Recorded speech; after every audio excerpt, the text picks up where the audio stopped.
Ini cerita Bunda. Dulu Bunda orang yang ini kita tentang begini, nikmatnya ibadah ya.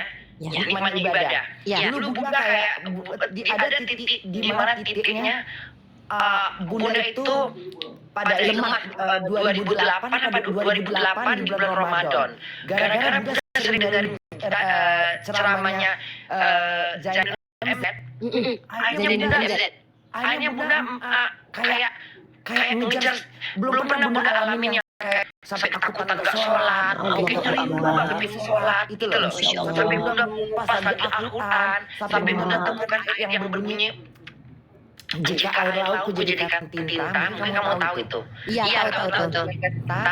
Tidak jadikan pena, niscaya air Allah tidak akan cukup di bumi, terus di langit. Itu Bunda ingat sekali tuh. Nah, di situ Bunda mendapatkan nikmatnya beribadah, karena Bunda benar-benar dapat itu hal yang kayak subhanallah ya. Jadi kayak benar-benar ya Allah belum pernah seperti sampai Bunda ketakutan ketinggalan sholat asar, sampai Bunda mengejar asar, dan sholat asar baru pergi berjalan itu. Nah itu, tapi pernah hilang lagi gitu loh, karena nggak dilanjutin. Ini kemarin Bunda tiba-tiba kok ada pembahasan, pengen dengerin gitu loh. Itu namanya manisnya iman Bunda. Manisnya iman itu insya Allah akan kita rasakan. Saya juga pernah mengalami itu. Jadi kita up and down, turun naik. Saya sering, bahkan saya pernah mengalami lagi nih Mama. Jadi ini kayaknya beberapa hari ini, beberapa minggu terakhir ini, kayaknya Bunda lebih sering nongkrong di, biasanya Bunda selalu di lab anak-anak, naik ke sana. Bunda kan memang orangnya suka naik di mana-mana gitu. Makanya kan Bunda kok bisa nyampe ke sini, kok Bunda bisa sampai nongkrong di sini. Ya namanya udah kehendak Allah harus ke sini nongkrongnya, pengen ngedengerin, pengen curhatan, pengen orang yang berdiskusi, Bunda pengen dengerin di bawah dulu. Kan itu kita nggak bisa bilang ngapain ini, namanya kita terikut, tergoda. Iya, tapi gini Bunda, memang saya akui ya, kalau ada public figure yang masuk ke ranah pembahasan agama, memang tidak semua orang suka karena stigma orang atau image orang kan penghibur. Hati-hati juga sih memang. Iya, yang penting begini Bunda, saya cuma sedikit aja, karena ini ranah diskusi ini tuh ibarat ranah yang maksudnya kita lagi berdiri di tepi jurang Bunda, bisa tergelincir. Saya pun pernah tergelincir, maksudnya saya pernah terpancing dengan mereka yang keras sekali terhadap saya. Jadi Islam itu begitu Bun, ketika kita salah sekali kita akan dia goreng habis-habisan. Tapi ketika mereka melakukan berkali-kali penistaan, kita seolah-olah kita mayoritasnya harus kita sabar loh, karena kita mayoritas. Nanti karena kita dibilang teroris, kita dibilang jahat, padahal kita mencoba untuk diskusi akademis. Kalau saya memang gini Bun, dulu saya pernah pertama-tama saya diskusi debat lintas agama ini di TikTok ini, saya memang naikkan teman-teman Kristen. Judulnya itu kalian bertanya saja, biar saya yang menjawab gitu loh. Tapi pertanyaan kalian tentang Islam. Tapi lama-lama menyerempet Bunda. Mereka nanyanya gini, kok Nabi mau nikah sama anak kecil? Wah, mulailah saya, kok ini bukan butuh jawaban.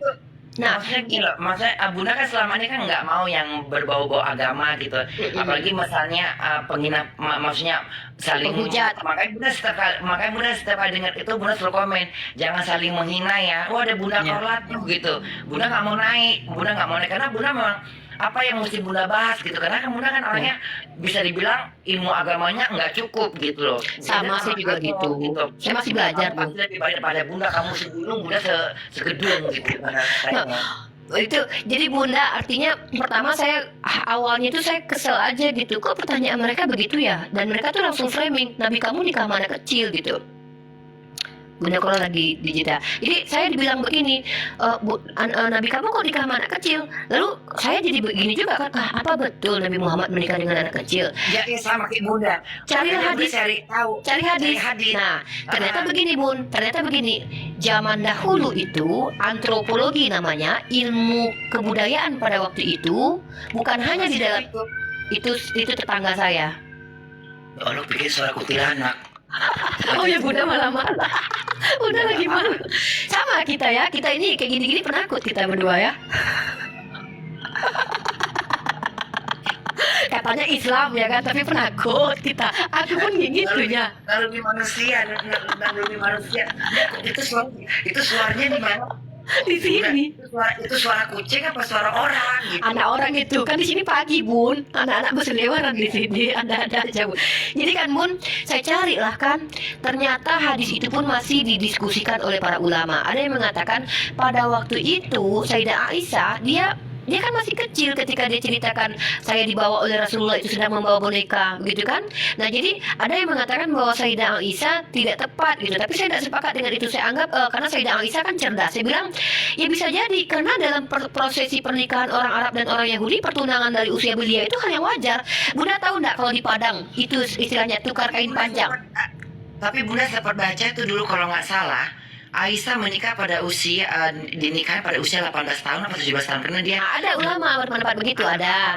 itu yang karena diperhitungkan dari kematian kakaknya Kakaknya Asma, ya. Asma. Ya, itu ada dua metode jawabannya dan semuanya masuk akal kok. Jadi Bunda, kalau di Sumatera Barat, saya kan orang Padang nih, ada istilah zaman saya dulu bertukar kain panjang. Bertukar kain panjang itu dilakukan pada anak-anak masih balita itu. Maksudnya pertunangan. Jadi kalau Sayyidah Aisyah dibawa pada umur kecil, apa salahnya? Toh digauli bukan pada waktu itu kok.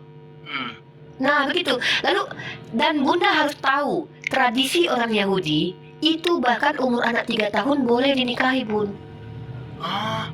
Ada datanya saya. Saya bisa bertanggung jawab dengan perkataan saya.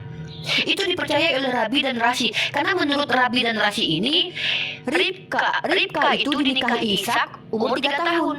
Menurut Rabi itu loh ya. Saya bisa tunjukkan datanya kalau Bunda mau nih. Tapi nanti lah, itu kalau Bunda kan saya cepat-cepat aja. Nanti kalau Bunda mau lebih ini saya kasih data. Terus, jadi Ribka menurut para Rabi dan Rashi yang membolehkan menikah umur 3 tahun, menurut mereka berdasarkan ayat dalam Alkitab, Ribka itu gini. Sarah meninggal umur 100. Kemudian Ishak lahir. Sarah meninggal. Umurnya si Ishak ini 40 tahun. Si Sarah itu umur 40 tahun, Sarah si Ribka baru lahir, baru menunggu 3 tahun kemudian untuk dinikahi. Artinya ketika Ishak umur 40, Ribka umur 3 tahun, maka Ishak 43, si Ribka 3 tahun. Tapi kan di Arab Saudi anak umur 8 tahun aja udah gede-gede kali badannya. Nah itu juga logika, jawaban logika. Bunda harus tahu di dalam kitab teman-teman kita Kristen dan dalam Al-Quran bahwa manusia pertama itu awalnya besar-besar, tapi kemudian menciut kemudian. Itu Al-Quran hadis bilang juga kitab mereka juga. Kalau orang-orang kayak orang Turki di sini itu udah ada garis besar badannya. Teman saya umur 12 tahun waktu saya masih SD, Bunda udah menikah. Ya kalau sebenarnya sih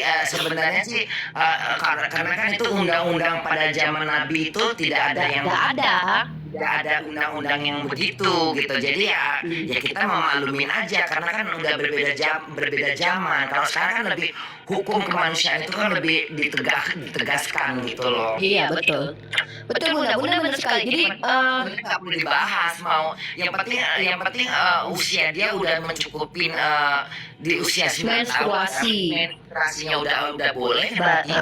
Kita tuh balik kecuali orok yang diewong. Iya, nggak ada orok diewong. Nah, satu lagi Bun, yang perlu kita pahami juga Bunda. Kalau seandainya orang-orang secara psikologis menuduh bahwa Sayyidah Aisyah ini adalah korban pedofilia, maka secara psikis beliau itu harusnya ada masalah. Tapi kalau dia dituduh korban, tapi dia sendiri tidak menunjukkan gejala sebagai korban, ini kan fitnah. Sayyidah Aisyah sendiri adalah orang yang sangat bahagia hidup dengan Rasulullah. Coba, pernah ada kisah cerita? Dia kan gadis. Iya.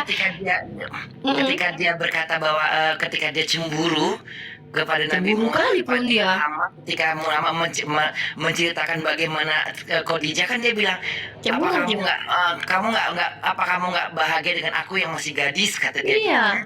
Itu artinya apa? Artinya secara psikis bahagia dan dia tidak jadi korban. Lah kenapa teman-teman kita yang tidak percaya Islam ini menuduh bahwa Sayyidah Aisyah itu korban karena kebencian itu? Mohon maaf, ini saya bilang oknum ya, tidak semua loh ya Bun. Saya banyak teman-teman Kristen.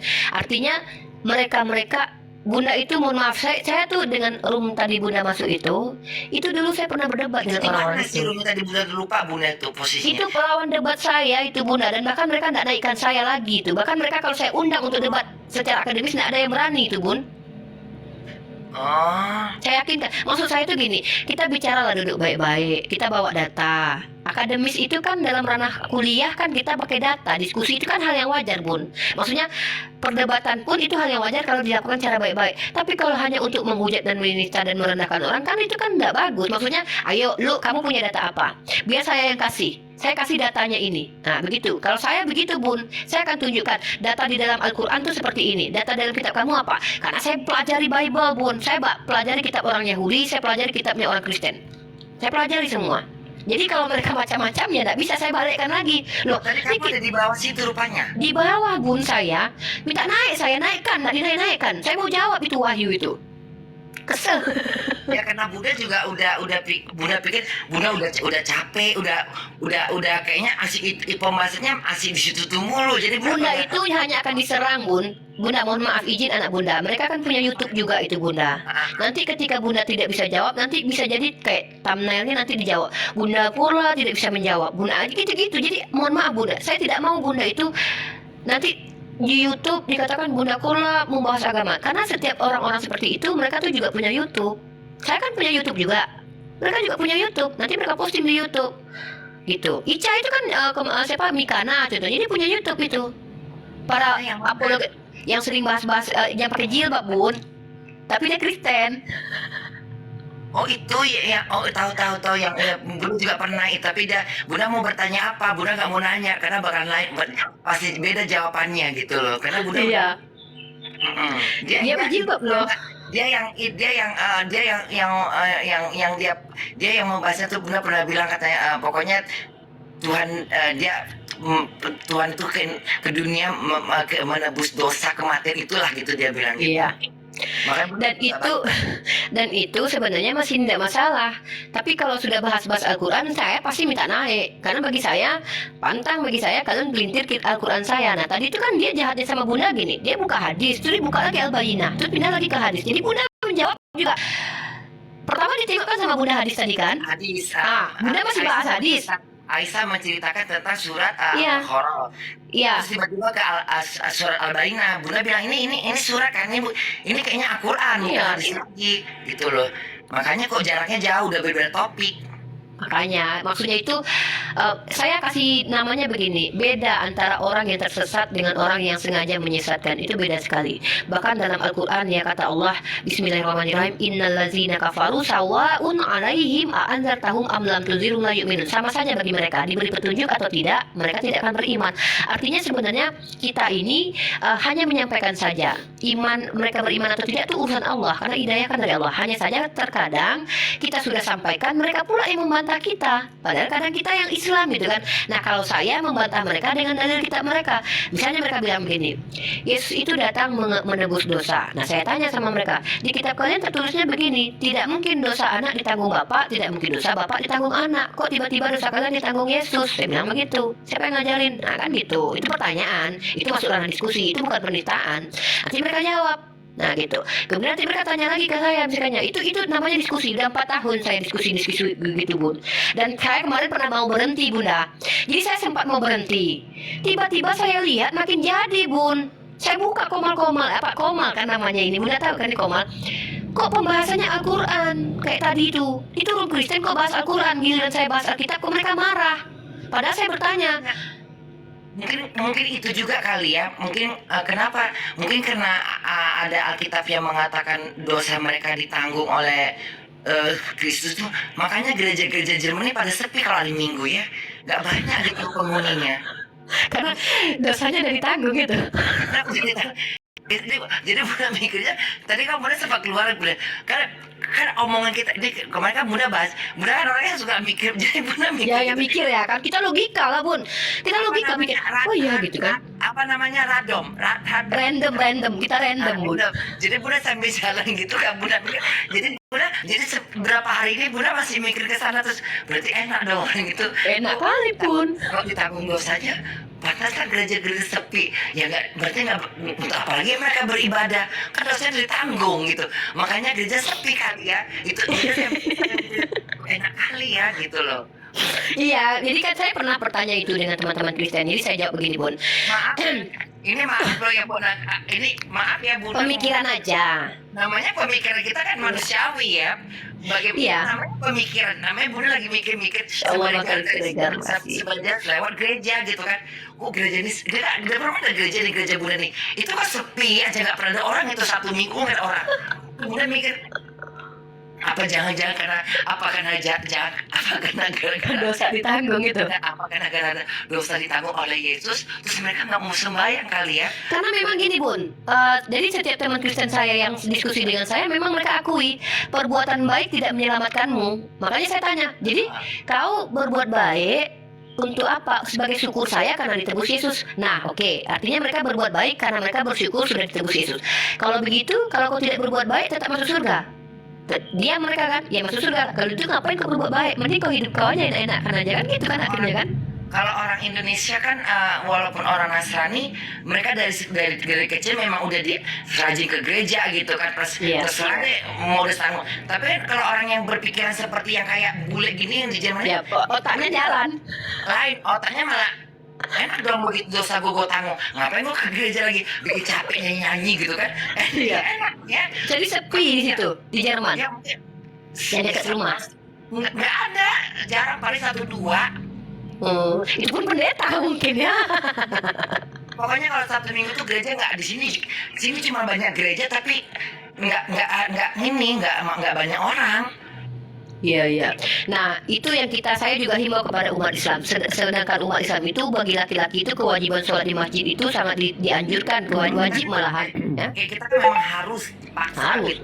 Kalau nggak sholat tanggung dosa kau sendiri gitu kan. Kau yang berbuat dosa, kau yang berzina, kau tanggung sendiri lah gitu kan. Iya, makanya kita berhati-hati kan. Iya. Jadi iya kalau saya memang pernah bertanya begitu. Jadi teman-teman Kristen ini buat baik bagaimana? Ada di bawahnya dalilnya Bun. Nah, jadi dibawakan, saya bawa dalilnya nih, saya bacakan dalilnya ya. Menurut ini kata Memang di mana dalil ada nggak sih dalilnya orang itu memang nggak ditanggung dosa sama Yesus? Ada. Ya? Yesus itu Ada kan yang nih saya. Isa ini kan.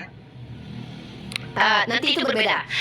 Tidak semua Kristen percaya bahwa Yesus Nabi Isa, tapi ada salah satu scholar, salah satu yang si perempuan pakai hijab itu dia nggak percaya. Dia beda, kami beda katanya. Isa Iya. di aku itu beda sama dia. Iya. Itu beda. Tapi Burita Wahyu ini pengajar kitab bahasa Ibrani, seorang scholar Kristen. Dia punya sarapan pagi biblikal. Kalau Bunda cek di Google nanti sarapan pagi biblikal ini punya Bunda Ibu Burita Wahyu. Dia percaya Yesus dan Isa pribadi yang sama, tapi perspektif kita beda. Dia orang pintar, Burita Wahyu itu pengajar bahasa Ibrani dia. Siapa namanya? Rita Wahyu. Tapi dia orang Nasrani. Kristen, pengajar Kristen. Nasrani sama Kristen bedanya di mana sih? Dia ketemu Sebenarnya Kristen itu kan bahasa Yunani. Bahasa Yunani. Kristos, dari kata Kristos. Oh, kalau Nasrani bahasa Inggris. Bentar, saya sedikit. Kristos itu bahasa Yunani, terjemahan dari bahasa Ibrani Mesiah. Nabi Isa kan Al-Masih. Bahasa Ibraninya Mesiah. Nah, Mesiah ini artinya diurapi. Bukan diurapi sayur urap ya, Bunda salah pula nanti. Dan kata diurapi ini sampai sekarang pun masih saya pertanyakan apa maksudnya. Hanya ternyata diurapi ini maksudnya dikasih minyak. Kalau di dalam kitab perjanjian lama, Nabi Daud itu juga Kristos, juga Mesiah. Tidak apa-apa, santai Bun, santai. Nah, jadi kata Kristos itu dari kata Kristen itu bahasa Yunani, karena kitab perjanjian baru menurut mereka ditulis dalam bahasa Yunani. Nah, mereka ini pengikut Kristus, maka disebut dengan Kristen. Asal muasal kata Kristen ini muncul itu dari Paulus di Antioquia. Paulus ini siapa sih? Paulus yang pakai baju putih di tali itu. Bukan, Paulus ini orang dulu dia penjahat. Waktu Yesus hidup tuh dia penjahat. Dia membunuh murid Yesus. Paulus yang sekarang di Itali itu bukan. Bukan, murid Yesus kata orang Kristen. Saya ceritain dulu. Gini, jadi Paulus ini dia itu ahli Taurat, orang Yahudi. Ya kan banyak Bunda pakai nama-nama orangnya. Ada yang namanya Matiu, ada yang namanya Lukas. Iya. Budak terbuka kan dari agama. Iya, nggak apa-apa. Kristologi ini harus dipahami umat Islam ini. Yang pernah ke Indonesia itu Paulus bukan? Itu Paulus. Yang pakai topi. Itu Paus, itu Paus.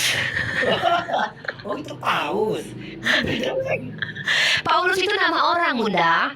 Paulus Oh, itu, jadi Paulus itu hidup sejaman dengan Yesus. Oh gitu Paulus. Iya. Jadi Soalnya Bunda, Bunda nggak banyak tahu nih. Ini saya kasih- yang beragama Nasrani Bunda menghargain, ya. Iya. Jangan ini namanya Bunda kan bego dalam hal ini. Oh jadi Bunda, Paulus ini saya bacakan dalil Bible ya. Saya Bunda. Sini saya ngetek. Ini kisah para rasul. Jadi ini kitab teman-teman kita Kristen. Kisah para rasul ini adalah surat yang penulisnya pun kalau kata Kristen ada yang bilang bahwa ini ditulis oleh murid Paulus, ada yang dikatakan ini ditulis oleh Paulus, nggak tahu lah. Saya pun nggak tahu siapa penulisnya sebenarnya. Nah, tetapi kalau kita baca di kisah para rasul ini yang diakui oleh teman-teman Kristen sebagai kitab suci, maka tertulisnya begini. Di kisah para rasul pasal apa namanya pasal berapa ini? Ntar kalau mau lihat itu, aduh, ntar ya, ntar. Kristen itu pertama sekali itu disebutkan oleh Paulus. Nah, kisah para rasul pasal 11 nomor 26. Mereka ini maksudnya Paulus ya. Ini Yesus sudah ke langit lah ya Bun. Nggak ada lagi Yesus ini dalam ceritanya. Enggak tadi pas kamu ngomong Bunda mikir yang di ini kamu itu jadi Bunda itu yang tadi kamu sambil ngomong tapi Bunda nggak konsen karena Bunda mikirin yang di sini kamu tuh kamu pakai mic apa pakai apa sih itu? Mic Bunda, headset. Oh makanya suaranya enak ya. Beli di mana itu? Ini ada ulang tahun kemarin Bun. Ada banyak ini. FM-nya Bunda Korla kirim dari Indonesia ini 200.000 aja Pun. Jadi Bunda nggak konsen pas kamu udah sekarang Bunda konsen. Nah ini nih mau ngomong takut motong gitu. Ya udah sekarang kamu buka Alkitab memang selesai. Ya. Kisah para rasul pasal 11 nomor 26 saya bacakan. Mereka tinggal bersama-sama. Ini saya bacakan dari atas aja lah ya. Jadi lalu pergilah Barnabas. Ini kalau kita baca perikop itu judulnya ayat ini Bun. Kita harus baca perikopnya untuk sebagai konteks ayat ini. Petrus mempertanggungjawabkan baptisan Kornelius di Yerusalem itu judulnya. Tapi ayatnya saya fokus di Petrus. Bukan ini Barnabas dan Saulus ke Antioquia. Itu Alkitab bukan? Iya, Alkitab. Alkitab Injil. Iya, tapi termasuk surat bukan 4 Injil kanonik Matius, Markus, Yohanes bukan, tapi surat-surat. Berapa banyak sih Alkitab Injil? Apalagi tadi Markus, Tartinus apa? Markus, Matius, Lukas, Yohanes itu kitab Injil kanonik. Yang dipegang sama orang Kristen yang mana? Yang Saya jelaskan. Berarti saya jelaskan dasarnya dulu. Nah, taruh ini Bible ya, atau Alkitab. Di Indonesia tertulisnya Alkitab. Walaupun itu bahasa Arab ya, itu bahasa Arab loh ya Bunda. Berasal dari kata-kata ba. Itu berasal dari kata-kata ba, ketentuan, ketetapan. Nah, mereka terjemahkan ke bahasa Arab. Itu Alkitab, padahal dalam bahasa Yunaninya Bible dari kata biblos, buku atau kumpulan buku. Nah, di dalam Alkitab itu, ya tahu lah saya. Nah, jadi Alkitab ini taruh Alkitab ya. Alkitab ini di dalamnya terkumpul kitab-kitab. Oke. Nah, pertama kitab Perjanjian Lama. Perjanjian Lama itu yang Yahudi. Tunggu dulu sebentar. Perjanjian Lama itu terdiri dari kitab Taurat. Itu Alkitab Lama ya? Itu Perjanjian Lama. Nah, terdiri dari kitab Taurat. Apa aja itu Taurat? Terdiri dari kitab Taurat. Nah, Taurat itu ada 5 kitab pula. Ya Allah capeknya ngafalnya apa aja itu. Kejadian, Bilangan, Ulangan, Imamat. Oh ya Tuhan. Nah, Kejadian, Ulangan, Bilangan, Keluaran, Imamat, 5 kitab Musa ditulis oleh Musa. Oke. Taurat. Kemudian Ketuvim. Apa aja? Yang artinya itu bahasa Ibrani, yang artinya adalah catatan-catatan. Nah, kalau dalam Ketuvim itu banyak lah. Termasuk saya ada apal, tapi banyak. Ada ini, ada itu, ada itu. Kemudian Neviim. Kitab para nabi. banyak kitab pula tuh Nabi. Para nabi itu kitab apa? Kitab Ada kitab raja-raja, kitab Samuel, kitab Yesaya, kitab Zakaria. Itu di mana di agama Di perjanjian lama. Mereka pegang juga itu. Yahudi pegang, Kristen, maksudnya gini, Yahudi mengimani itu kitab suci, orang Kristen percaya bahwa itu kitab suci juga, tapi perjanjian lama, tidak dipakai lagi hukum-hukumnya. Oh, nggak dipakai-pakai lagi hukumnya gitu? Iya, tapi dipercaya sebagai kitab suci, Bunda. Nah, kenapa mereka masih pegang satu kitab? Karena mereka menganggap nubuatan tentang Yesus ada di perjanjian lama. Nah, kemudian itu ya perjanjian lama itu harusnya itu berbahasa Aramaik atau bahasa Ibrani, Bunda. Tapi 3 abad sebelum Masehi, sebelum Yesus ada, kitab perjanjian lama itu sudah diterjemahkan ke bahasa Yunani. Gimana sebelum Yesus ada, sesudah Yesus mati? 3 abad sebelum Masehi, sebelum Yesus lahir lah. Masehi itu kayak mana sih maksud Masehi? Masehi itu kan tahun. Ya. Sekarang ini tahun 1400 Masehi. Masehi gitu. Abad berapa Masehi itu? 1 tahun. Jadi gini Bunda, kalau kita kan tahun Hijriah, makanya Bunda puasa bulan apa? Bulan Ramadan. Kita lebaran bulan apa? Bulan Syawal, kan gitu. Nah, kalau kita Bunda bodoh kan dalam hal nggak apa-apa. Januari, Februari itu masuk ke tahun Masehi. Misalnya Masehi itu karena Al-Masih kan. Al-Masih itu kan awal muasalnya kita menghitung tahun itu kan sejak Yesus itu lahir, Bunda. Iya. Oh, jadi Masehi itu dihitung setelah para nabi nggak ada gitu. Bukan, Masehi itu abad pertama Masehi itu muncul karena Masiyah atau Masehi atau Al-Masih itu yaitu Yesus. Yesus lahir mulailah semuanya. Mulailah tahun dihitung. Begitu abis Al-Masih terus abad gitu. Abad itu kan ratusan tahun. Nah, 1 abad misalnya kan 100 tahun. 100 tahun Masehi, hitungannya Masehi. Masehi itu adalah tahun yang dihitung oleh kita berdasarkan kelahiran Yesus. Awal muasalnya dihitung 1 abad Masehi itu sejak Yesus atau Nabi Isa itu muncul. Nah, sebelum Nabi Isa itu ada atau sebelum Yesus ada disebut sebelum Masehi, sebelum Yesus lahir. Oh gitu ya. Ribet kali ini soalnya. Ntar Bunda belajar soal otak Bunda nggak nangkap kayak. Gak apa-apa, nanti kalau Bunda mau nanti saya privatkan Bunda di Zoom pun gak apa-apa. Terus tadi kalau kita hitung ya, nah kita baca ya. Jadi kitab-kitab yang berbahasa Ibrani, berbahasa Aramaik ini diterjemahkan menurut legenda ya Bun. Ini legenda loh, macam cerita Malin Kundang lah, ada cita-cita rakyat lah bilang gitu. Katanya, konon katanya kitab bahasa Ibrani punya orang Yahudi ini diterjemahkan oleh Raja Raja Ptolemeus II kalau nggak salah lah ya. Nah, Raja Ptolemy ini kan orang-orang Yahudi itu sudah berdiaspora atau sudah melebar kemana-mana kan. Mereka berbahasa Yunani. Orang Yahudi itu harusnya kan mereka bahasa Ibrani. Nah, bahasanya Yunani. Awalnya kan mereka pakai bahasa Ibrani Bun, tapi karena mereka sudah kayak Bunda kan orang Indonesia main ke Jerman pakai bahasa Jerman lah sekarang. Iya benar. Sama orang Yahudi itu menyebar kemana-mana mereka, akhirnya mereka pun berbahasa Yunani. Nah, lalu diterjemahkanlah. Raja Ptolemy ini mengumpulkan orang-orang Bani Israel. Sekitar ada 70-an lebih dari berbagai suku, jadi Israel itu 12 suku, anaknya Nabi Yakub. Yakub itu nama aslinya Yakub tapi diganti menjadi Israel. Nah, anaknya itu 12 orang. Ada itulah yang namanya itu kayak Yehuda, Lewi, Simeon, Ruben. Nah, itu anak cucu mereka itu yang disebut dengan Bani Israel. Mereka mencar Bunda. Mereka kan sering dijajah zaman dulu Bun. Mencarlah mereka kemana-mana. Raja Ptolemy mengumpulkan orang-orang yang dianggap pintar membaca kitab ini dan menghafal kitab ini, disuruh mereka diterjemahkan ke bahasa Yunani. Nah, itu disebut Septuaginta. Oke. Itu teks tertua 3 abad sebelum Yesus lahir. Nah, kemudian Bunda di dalam kata makanya di situ kata Mesiah atau kata kalau kata Mesiah itu bahasa Ibrani artinya adalah orang yang dipilih Tuhan lah, diurapi. Makanya Nabi Isa itu namanya Al-Masih, berasal dari kata Masaha. Bahasa Ibrani dengan bahasa Arab itu serumpun, hampir sama bacaannya.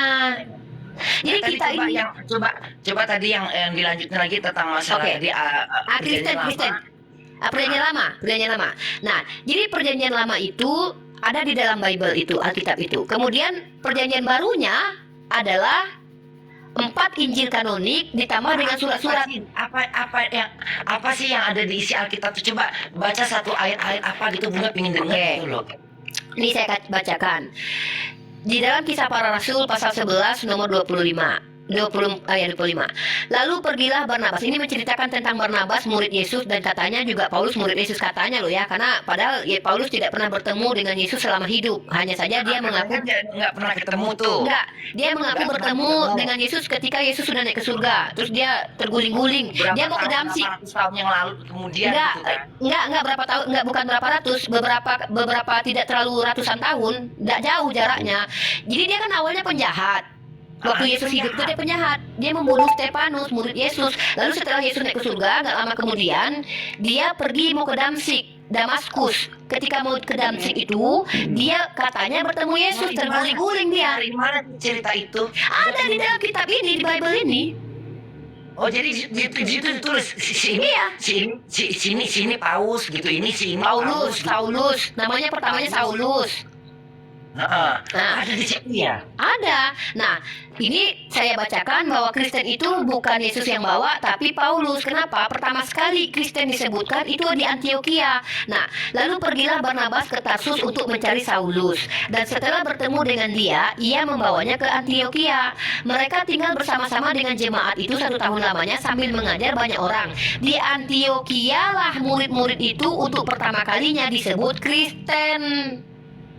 Oh, gitu. Iya. Jadi Kristen itu pertama kali disebut di Antiokhia. Jadi Kristen itu agamanya diciptakan oleh si Pak Paulus tadi. Jangan pakai kata begitu, Bun. Nanti mereka tersinggung. Maksudnya jangan dibilang bahwa Paulus memecahkan, tapi tidaknya gini, bahasanya begini. Pokoknya Kristen pertama kali disebut bukan di Antiokhia. Yesus yang menyebutkan, tapi Paulus. Di mana dalilnya? Kisah Para Rasul 11 nomor 25. Ulang lagi. Lalu pergi, ini Kisah Para Rasul pasal 11 nomor 25. Lalu pergilah Barnabas ke Tarsus untuk mencari Saulus. Saulus ini Paulus itu namanya awalnya Saulus. Dan setelah bertemu dengan dia, ia membawanya ke Antiokhia. Mereka tinggal bersama-sama dengan jemaat itu 1 tahun lamanya sambil mengajar banyak orang di Antiokhia lah murid-murid itu pertama kali disebut Kristen. Oh, gitu. Tuh. Nah, ini kita tengok ya. Jadi Bunda, kadang-kadang gini ya, kita tidak boleh juga istilahnya nuduh-nuduh mereka. Kalian tuh mengikuti Paulus, kita nggak boleh juga karena itu menyakiti mereka kan. Maksudnya kita bacakan saja ayat kitab sucinya gitu loh. Nah, nggak, maksudnya biar kita kan juga nggak mau ada teman. Jadi ini ya, saya bacakan ya, di mana itu Antiokhia ya. Jangan berantem ya gitu ya. Nah, jadi Antiokhia ini, ntar ya saya bacakan di sini. Kita buka aja lah Antiokhia itu. Antiokhia bahasa Yunaninya adalah Antiokhia Suriah. Antakya bahasa Turkinya, bahasa Surianinya Antiokhia, bahasa Ibraninya Antiokhia. Bentar. Sebuah kota tua yang terletak di sisi timur Sungai Orontes, terletak di tempat kota modern Antakya, Turki. Nah, dekat Turki, Bun, bukan di Yerusalem. Apanya itu dekat sungai? Antiokhia itu Aku itu dekat Turki. dekat Turki. Tuh. Sampai sana langkahnya. Lah, kan Paulus ke situ, bukannya. Tapi berarti bukan dari Yerusalem. Kata Kristen itu tidak, artinya kata Kristen itu tidak muncul dari Yesus. Emang Paulus itu emang Nabi Isa Nabi Isa tuh Paulus tuh di mana sih? Dia tuh tinggalnya di mana? Paulus itu jujur, Bunda, secara nasab dia tidak jelas. Dia mengaku keturunan Yahudi, tapi dia tidak ditemukan di literasi Kristen nama bapaknya. Ini Paulus itu orang yang hidup sejaman dengan Yesus. Dia tuh ahli Taurat, orang Farisi. Orang Farisi itu salah satu sekte sesat zaman dulu. Tapi kan versinya karena kan katanya Paulus itu nggak pernah ketemu Rasul, Nggak pernah ketemu Yesus, tapi dia mengaku bertemu Yesus setelah Yesus naik ke surga. Dia tidak termasuk dari 12 murid. Jadi murid itu cuma punya 12 murid.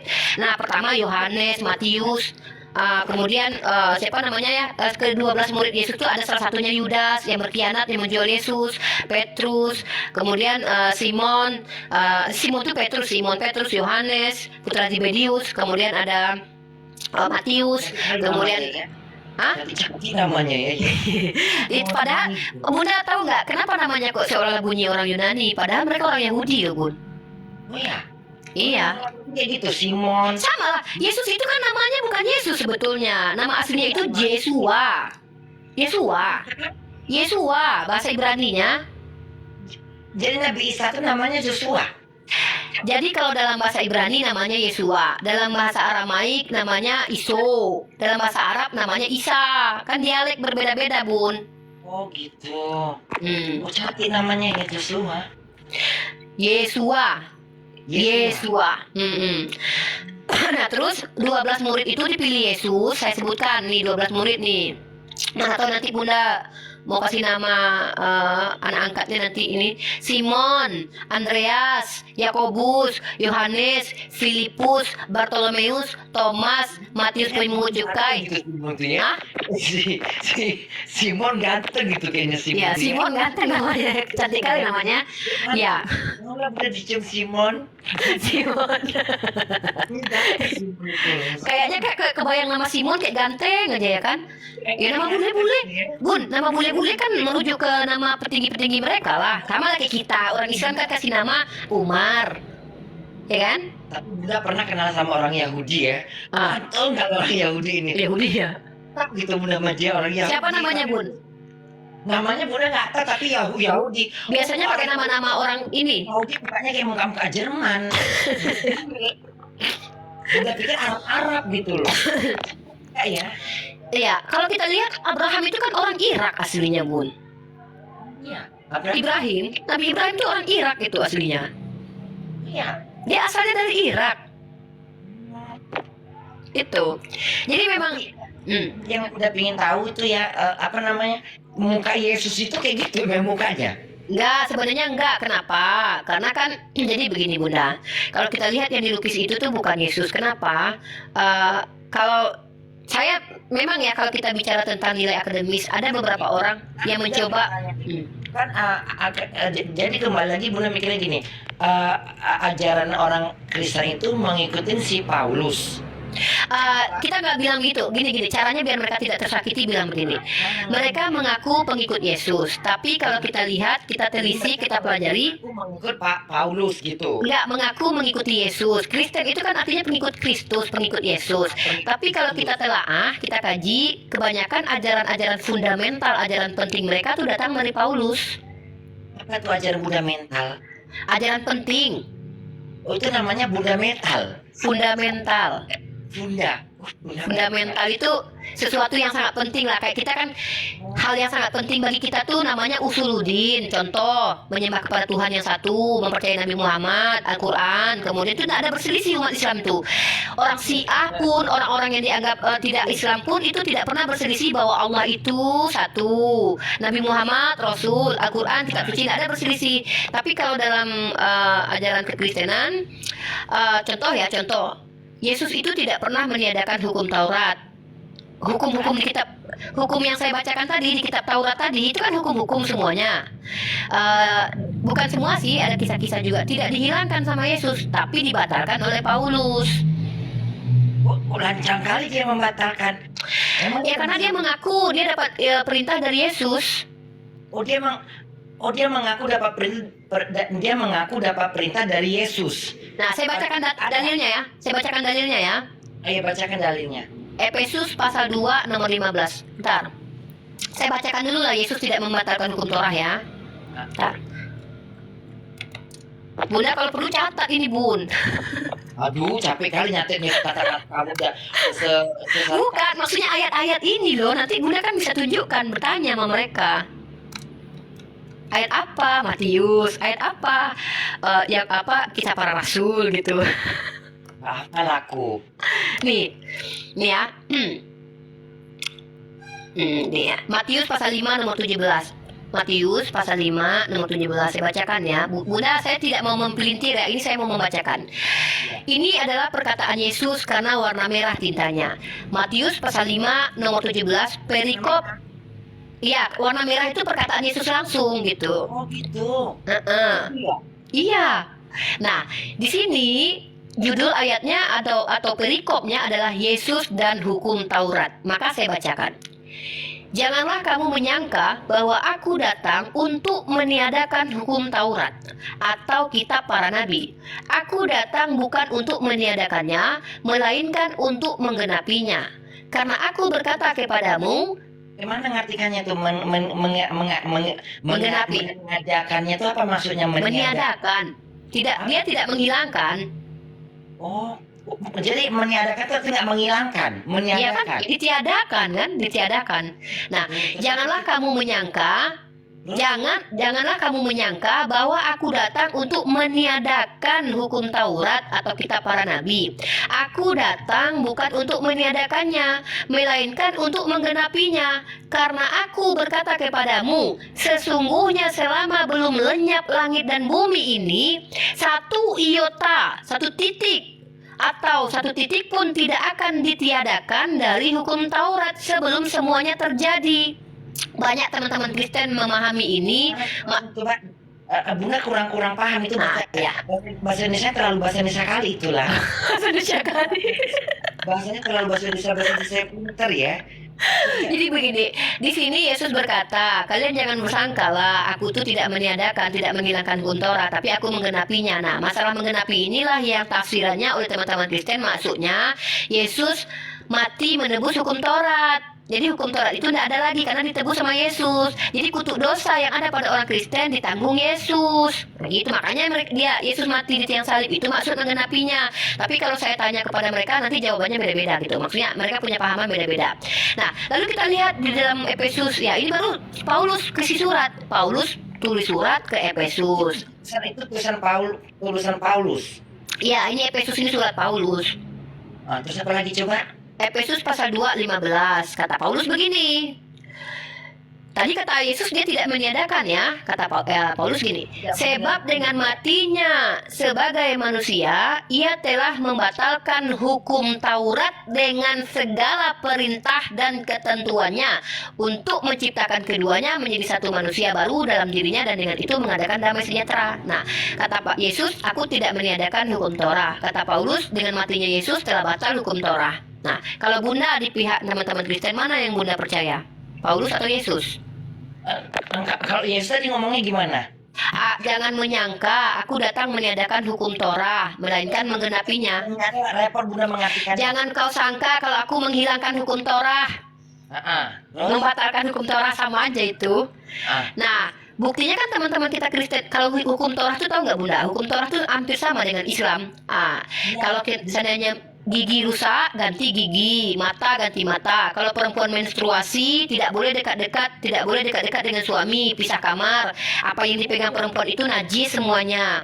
Kemudian tidak makan babi, tidak makan yang ada makanan kosher, makanan yang disucikan. Orang Yahudi, temanku ada orang Yahudi Bun, dia tuh kosher, dia ikuti pakai tehillim, ada ikatan 7 di tangannya. Kemudian mereka mentahirkan diri. Kemudian mereka itu hukum-hukumnya mereka ikuti itu, tidak makan onta, tidak makan kepiting, tidak makan lele, karena mereka tidak boleh makan ikan yang tidak bersisik. Mereka tidak makan onta, diharamkan bagi mereka karena dalam Islam justru Nabi Isa membolehkan mereka makan onta karena onta itu hukuman mereka dulu. Bani Israel itu dalam hadis dijelaskan. Nah, jadi banyak mereka itu aturan-aturannya. Contoh satu lagi, mereka harus memberikan korban. Misalnya mereka berdosa, ditebus dengan hewan gitu loh. Kalau kita kan berdosa kan kita juga beramal soleh Bun. Misalnya Bunda berdosa, Bunda besok beramal bersedekah, terhapus dosa Bunda. Sama itu. Nah, dalam iman mereka itu termaktub dalam kitab imamat semuanya hukum-hukum itu. Nah, Yesus pun menjalankan hukum itu. Makanya dia bersunat. Yesus kan bersunat, Bun. Sama-sama Kristen? Hah? Sunat Yesus itu ya? Dia sunat hari ke-8, Bun. Kok Bunda mikir gantinya jadi. Iya, nah Nabi Muhammad bersunat, kata mereka ada Nabi Muhammad bersunat. Padahal jelas Nabi Muhammad bersunat, ada 2 dalil gitu. Nah kemudian kenapa teman-teman Kristen tidak bersunat? Katanya mengikuti Yesus, kan begitu. Nah sunat itu ditiadakan sama Paulus. Enggak kali, kayaknya Bunda mau jawab sama Yesus gitu ya. Astagfirullah, Bun, jangan Bun, jangan Bun, Bunda jangan Bun. Astagfirullahaladzim. Bunda nggak tahu kemarin ada berita viral. Astagfirullahaladzim. Bunda nggak tahu ada di sunat jadi kebayang. Nggak. Jadi Bunda astagfirullahaladzim ya Allah. Ya Allah. Tobat Bun, astagfirullah. Bunda, Bunda tahu nggak kemarin viral? Yang Yesus Tuhan. Nggak, Astagfirullahaladzim. Bunda tahu nggak kemarin itu ada berita viral? Ada Ibu V namanya, dia Kristen, dia mengaku dihamili Yesus. Ya astagfirullahaladzim ya Allah. Ini Mas- orangnya nih. Nih saya tunjuk ya. Takut kayak hantu nggak mukanya? Enggak, dia perempuan biasa, dia ngaku dihamili Yesus nih. Mana sih? Ntar. Dia ngaku aja Bun, tapi nggak mungkin orang percaya Bun. Kan teman-teman Kristen percaya kalau Yesus itu bisa datang ke dunia. Banyak orang-orang yang murtad itu katanya bertemu Yesus kan. Ya jadi kalau Ntar, ini saya tunjukkan ya. Tapi dia kayaknya kontroversi aja Bun, saya pun nggak percaya sih. Heboh loh dia Bun, dia bisa ketangkap polisi loh Bun, dia bisa menista agama loh. Kenapa? Ya lah ngaku-ngaku dihamili Yesus, nggak bisa kan dia buktikan itu? Nggak boleh lah, mana mungkin masa Yesus mau ngewong. Iya, ya nggak mungkin lah ya kan? Itu berarti setan. Iya bukan itu. Nah nih Bunda, nih aku tunjukkan. Bismillahirrahmanirrahim. Bentar. Assalamualaikum warahmatullahi wabarakatuh. Mukanya ngeri nggak? Nggak cantik, ya kalau namanya ini di Bang Channel nih. Coba tengok mukanya. Mana ya? Oh ini channel Bang Tri nih, bentar mana ya pengakuan dia? Ada namanya Bunda, kalau cek aja nanti di YouTube itu Mukanya ya. ngeri nggak? Mukanya pucat. Enggak. Dia ngaku dihamili Yesus katanya, ada aja orang ini ku bilang. Itulah kan kalau sebenarnya menghina Yesus dia sebetulnya, masa dia Udah menghina itu. ya, nah, jadi Yesus itu bersunat ya Bun, dan Yesus tidak makan babi. Oh, dia nggak makan babi ya? Nggak ada dia makan babi.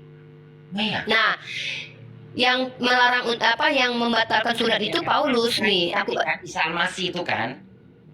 Nah, jadi semua orang Kristen tidak percaya bahwa Yesus adalah Isa Al-Masih. Dijelaskan di surat Maryam itu kan dia sholatnya sujud. Oh iya, Yesus itu sholat loh malam-malam Bun. Nih, Maria dia sujud.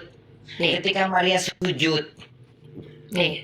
Maria melakukan ibadah sholat seperti bagaimana orang-orang terdahulu sujud gitu kan? Ada Nih saya bacakan Matius pasal 14 nomor 23. bacakan saya. Ini kitab Matius ini kitab Injil yang dipegang sebagai Injil kanonik. Dan setelah orang banyak itu disuruhnya pulang, Yesus naik ke atas bukit untuk berdoa seorang diri. Ketika hari sudah malam, ia sendirian di situ. Umat Islam sholat malam nggak? Selamat malam. Orang Kristen ada nggak sholat malam? Nggak ada kayaknya ini. Ada orang Kristen Ortodok. Kristen Ortodok itu sholat 7 waktu dia. Kristen Ortodok yang kayak mana lagi bentuknya itu? Ada Bunda. Jadi Kristen ini banyak macamnya Bun. Kristen Ortodok Kristen ini banyak 3.000 denom di dunia banyak. Kristen Ortodok lebih kadang. Nah jadi kalau Kristen Ortodok itu dia sholatnya 7 waktu. 3.000. 3.000 lebih seluruh dunia. Apa itu perbedaan? Jadi Ortodok itu 3.000. Kayak mana Denom maksudnya? gerejanya beda-beda, denomnya ajarannya pun beda-beda. Oh, jadi gereja-gereja di Jerman ini belum tentu sama ajarannya. Belum tentu. Tanyalah Bunda gini, kau apa denommu gitu? Pakai bahasa Jerman, tapi apa bahasa Jermannya Bun? Nggak, apa nama denom? Ya, kau Kristen apa gitu? Oh, beda. Oh, banyak kali. Ya coba Katolik sama Protestan aja beda. Terus Katolik kitabnya 72, Protestan 60-an. nggak kayak kita Al-Quran 1 gitu nggak? Ya, kita kan surat kita kan 114, misalkan 114 semuanya. Kalau Katolik itu 70 kitab aja satu Bible. Kalau Protestan cuma 60. Oh, gitu ya. Iya. Nah, Terus nih kalau Ortodok itu, makanya si Mikana itu pakai jilbab karena dia ngaku Ortodok Bun. Karena orang Ortodok pakai jilbab Bun. ya setahu gue orang Ortodok pakai jilbab pakai di Rusia gitu kan. Nah, Rusia itu ortodok. Kalau nggak salah Rusia itu termasuk ortodok Yunani itu. Dia cuma diikat doang. Diikat doang. Itu Katolik namanya zaman kerudung. Kerudung. Kalau dia jalan ditutup kan ininya Katolik.